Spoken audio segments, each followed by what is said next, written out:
బీహార్ ఎన్నికల్లో ఎన్డీఏ హవా ముందు మహాగఠ్ బంధన్ బొక్కబోర్ల పడింది. ఘోర పరాభవాన్ని మూటగట్టుకుంది. ఈసారి ఎలాగైనా ముఖ్యమంత్రి పీఠం అధిష్ఠిస్తానన్న తేజస్వి యాదవ్ను సైతం ఓటర్లు ఇంటిదారి పట్టించారు.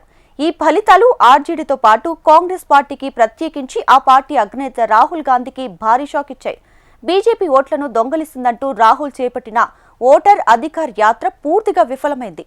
మహాగఠ్ బంధన్ విపక్ష హోదా కూడా పొందలేని పరిస్థితి నెలకొంది.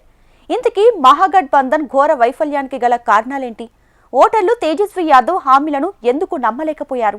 బీహార్ అసెంబ్లీ ఎన్నికల్లో మహాగఠ్ బంధన్ బొక్కబోర్లా పడింది. ఘోర పరాజయాన్ని మూటగట్టుకుంది. ఎన్డీఏ సునామీ ముందు రాహుల్, తేజస్వి యాదవ్ ఏమాత్రం నిలబడలేక చతికిలబడ్డారు. అనేక ప్రతికూల అంశాలు మహాగఠ్ బంధన్ ఓటమికి కారణాలయ్యాయి. మొదట సీట్ షేరింగ్ వ్యవహారం దగ్గరే ఆ కూటమిలో వివాదం బయటపడింది. ఎన్నికల షెడ్యూల్ వెలువడి నామినేషన్ ప్రక్రియ ముగిసిన సీట్ల పంపకాన్ని అధికారికంగా ప్రకటించడంలో మహాగఠ్ బంధన్ విఫలమైంది. చివరికి పోలింగ్కు కొద్ది రోజుల ముందు సీట్ షేరింగ్ వెల్లడించినా పలు సీట్లలో పొత్తు కుదరకపోవడంతో కూటమిలోని పార్టీలు పోటీకి దిగాయి. వాటిలో స్నేహపూర్వక పోటీ ఉంటుందని కూటమి నేతలు వెల్లడించారు. దీంతో ఏ పార్టీ ఎక్కడ పోటీ చేస్తుందో ప్రజలకు క్లారిటీ రాలేదు. కూటమి సీట్ షేరింగ్ ఖరారుకు ముందే ప్రచారంలో ఎన్డీఏ పార్టీలు దూసుకుపోయాయి. ఎన్డీఏ కూటమి అగ్రనేతలంతా ప్రచారాన్ని హోరెత్తించారు. ఇది మహాగఠ్ బంధన్ను భారీగా దెబ్బతీసిందని రాజకీయ విశ్లేషకులు అభిప్రాయపడుతున్నారు. అధికార ఎన్డీఏను ఢీకొనేందుకు ఎన్నికల కురుక్షేత్రంలోకి దిగిన మహాగఠ్ బంధన్ తమ ముఖ్యమంత్రి అభ్యర్థిగా లాలూ ప్రసాద్ యాదవ్ తనయుడు ఆర్జేడీ నాయకుడు తేజస్వి యాదవ్ను రంగంలోకి దించింది. దీంతో తేజస్వి యాదవ్ మినహా మిగతా కీలక నేతలెవరూ ఎన్నికల ప్రచారంలో ఫోకస్ కాలేదన్న వాదన లేకపోలేదు. తేజస్వి భారీ ర్యాలీలు నిర్వహించినా ఆయనకు తగినంత మంది నాయకులు మద్దతివ్వలేదని స్పష్టమవుతోంది. కూటమిలో సీట్ల పంపకంపై విభేదాల కారణంగానే ఈ పరిస్థితి తలెత్తినట్టు పొలిటికల్ పండిట్స్ అంచనా వేస్తున్నారు. మరోవైపు ఎన్నికలకు కొద్ది రోజుల ముందే లాలూ కుటుంబంలో విభేదాలు తలెత్తడం కూడా ఆ కూటమి విజయాలను దెబ్బతీశాయంటున్నారు. తేజస్వి అన్నయ్య తేజ్ ప్రతాప్ను ఎన్నికలకు ముందు పార్టీ నుంచి బహిష్కరించారు. తేజస్వి సోదరి రోహిణి ఎన్నికల వేళ ఆర్జేడీ నిర్ణయాలపై మండిపడ్డారు. ఈ క్రమంలో విడిగా పోటీ చేసిన తేజ్ ప్రతాప్ యాదవ్ వైఖరి కూడా అనేక చోట్ల ఆర్జేడీని దెబ్బతీసినట్టుగా అంచనా వేస్తున్నారు. అంతకుమించి ఆర్జేడీ చీఫ్ లాలూ ఈ ఎన్నికల ప్రచారానికి దూరంగా ఉండటం పెద్ద మైనస్గా భావిస్తున్నారు. అయితే తేజస్వి తన తండ్రి లాలూ వారసత్వాన్ని పెద్దగా చెప్పుకోలేదు.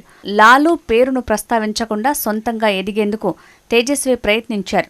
భారత రాజకీయాల్లో వారసులు తమ పెద్దల గురించి ప్రస్తావించకపోవటం కూడా పెద్ద దెబ్బేనన్న వాదన లేకపోలేదు. మరోవైపు బీహార్ ఎన్నికల్లో కులాలు కీలక పాత్ర పోషిస్తాయి అన్నది చెప్పక తప్పదు.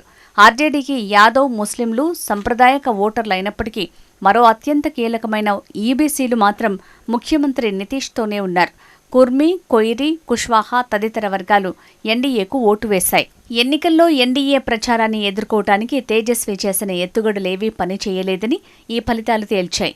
ముఖ్యమంత్రి నితీష్ ప్రకటించిన 20,000 రూపాయల సీడ్ మనీ పథకాన్ని ఎదుర్కోవటానికి తేజస్వి యాదవ్ ప్రతి కుటుంబానికి ప్రభుత్వ ఉద్యోగం, ప్రతి మహిళకు నెలకు 2,500 రూపాయలు, జీవికా దీదీస్కు నెలకు 30,000 వేతనం, మహిళలకు 30,000 రూపాయలు ఒకేసారి ఆర్థిక సాయం వంటి అనేక హామీలు గుప్పించారు.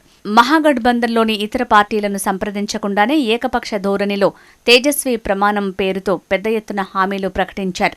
అయితే తేజస్వి హామీల అమలుకు నిధులు ఎక్కడి నుంచి వస్తాయన్న ఎన్డీఏ పక్షాల ప్రశ్నలు ఓటర్లను ఆలోచింపజేశాయి.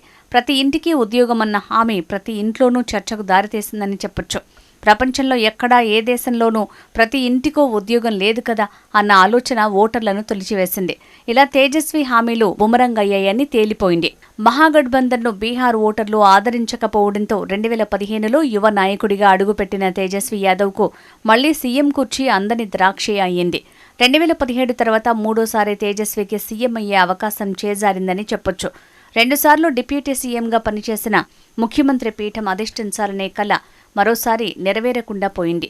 మరోవైపు తన తండ్రి లాలూపై పడిన జంగల్ రాజ్ ముద్ర కూడా తేజస్వి యాదవ్ విజయ అవకాశాలను దెబ్బకొట్టిందంటున్నారు. లాలూ బీహార్ ముఖ్యమంత్రిగా ఉన్న కాలంలో శాంతి భద్రతలు పూర్తిగా క్షీణించటం, దాడులు, వర్గపోరు, హత్యలు, హింసాత్మక ఘటనలతో జనం వణికిపోయారు. ఈ ఎన్నికల్లో ఇదే అంశాన్ని ప్రధాని మోడీ, హోంమంత్రి అమిత్ షా పదే పదే ప్రస్తావించడం కూడా మహాగఠ్ బంధన్ ఓటమికి కారణమైందని చెప్పొచ్చు.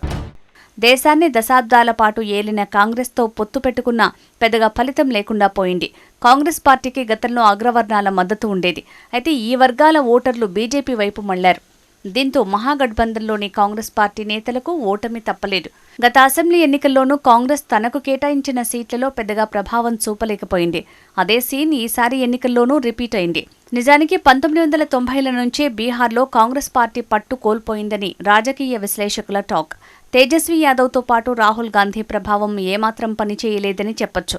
బీజేపీతో ఎన్నికల సంఘం కుమ్మక్కై ఓటు చోరీకి పాల్పడ్డారని రాహుల్ గాంధీ పెద్ద రాద్ధాంతమే చేశారు. బీహార్లో ఓటు చోరు యాత్ర కూడా చేపట్టారు. అయినా రాహుల్ ప్రయత్నాలేవీ ఫలించలేదు. మొత్తం మీద ఎన్డీఏ సృష్టించిన సునామీలో ఆర్జేడీ, కాంగ్రెస్ పార్టీలు తుడిచిపెట్టుకుపోయాయి.